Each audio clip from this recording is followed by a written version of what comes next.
Das war dicht am Osterfest. Und die Religionsgesetzlehrer und der Priester sein Schäfer haben einen Plan gesucht, für den Jesus umzubringen.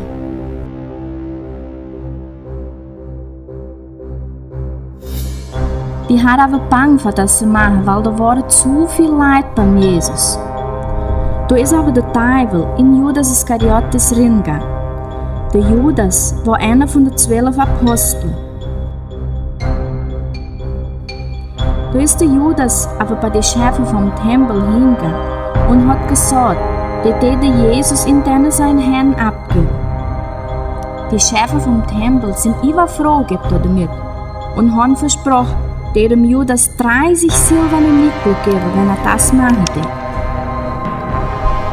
Da hat der Judas ein Mittel gesucht, für den Jesus zu hingehen.